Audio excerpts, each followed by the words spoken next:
Okay, I'm Kirk Bradshaw, and I was diagnosed with aggressive prostate cancer, and when they discovered it, it had already spread to 3 systems, so I don't know what stage that would have been. Not a good stage. Yes. I'm an actor, not my kind of stage. Yes. And I've been having a lot of symptoms, and I've never been to a hospital as a patient.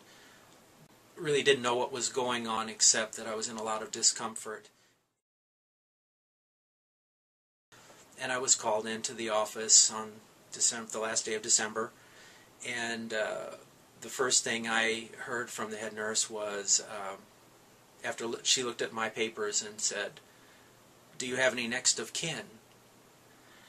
And I took in a breath and I said, "No, I'm the last of my line." And then she kind of shook her head and went out and left me in an empty room for a good 10 minutes. Kind of like being in a sensory deprivation tank. And of course my mind was spinning and I was not in a good shape anyway. And then the doctor came in and told me that I had this aggressive prostate cancer and that there was no cure, and there was a certain amount of months I was expected to have. And I don't remember much about the chat after that because I was a little bit in shock. Absolutely.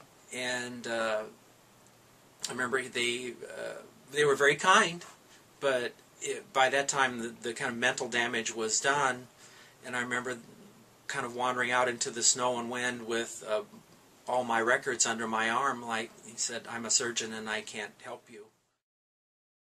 I lost my sense of humor. I kind of retreated, and because that was going to be a very busy week for me, and I was supposed to take some of my kids to theater festival at the state school, and none of that was going to happen. Somehow came in touch with that I should get in touch with the chat group, the support group, and that was when I started. They helped me pull myself together. I saw other people. At first I thought maybe this isn't a good idea. And the very first meeting I came in, they all were talking about procedures, and I'm a very needle-averse person who tended to faint at flu shots, and came in and they were in the middle of a deep conversation about ports, which I thought were for ships, and I got a little green in the gills, and I think Deborah told them maybe we should talk a little less clinically or we'll lose Kirk, and this group really helped me pull myself together. I met some really nice people, and that were in the same boat or had been in a similar boat, and this actually ended up helping me. I was almost cynical about coming in, and it's like, what is this going to do? And it really did a lot. And as you can see, my sense of humor is back, and I have to have 5 weeks of radiation in absolutely miserable winter. And that ended up, once the side effects subsided, as I was told by other people in the group what to expect, it helped me to anticipate what the side effects were, even of some of the medications. Some of the medications I was on were doing strange things to me. I was a little embarrassed to even tell the doctor, and they said, "Oh, you're taking this? Well, it did that to me too. That's not something else that's cropping up on you. It's the pill," which I needed to hear. I got better information here at chat group that I could absorb than I did from my doctors, who were great. For someone like me who's very squeamish, to come in and be calmed and get the treatment I need, and I wasn't afraid to come here at all, whereas I was very afraid to even go in and get a flu shot. So I can't say enough about it, in the group, and Deborah and everybody was such a big help. Was a drama coach at Peoria Notre Dame High School, yay! And was kind of known as Uncle Kirk through the school. It was my 12th year, and some of these kids I feel like I've raised, and all of a sudden I wasn't there, and I think it hurt me more than them. And now I'm back and helping on a part-time basis, being able to go in and coach the shows and just generally help out. I even helped at the prom last spring as my usual chaperone. Date I have my yardstick and go out and say, leave room for the Holy Spirit, don't dance too close.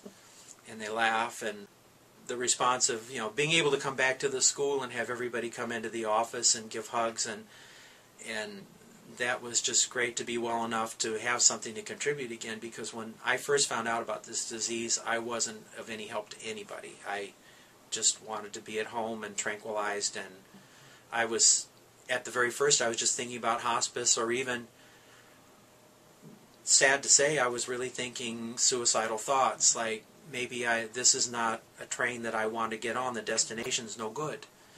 And I didn't think about the trip being still worthwhile, even though, the end of the station might not be the greatest, but there's a lot of things I can see and do along the way.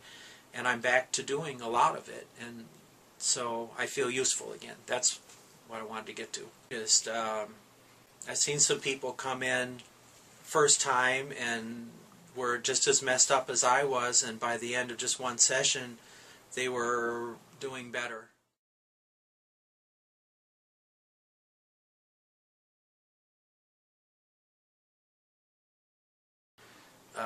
I'd say definitely tune in, come.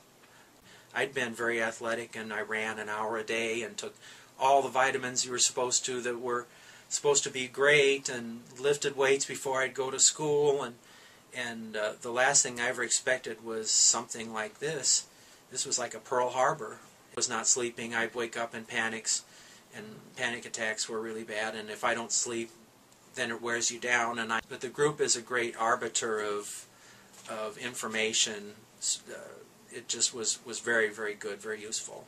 There's no expiration date stamped on the foot, because I was kidding some of my closer college-age kids. I said, I want a t-shirt that says, best used by, and have a date. I've already gone past the date that some of the doctors said that, I'd be able to be active, and I'm raring to go. So, fantastic.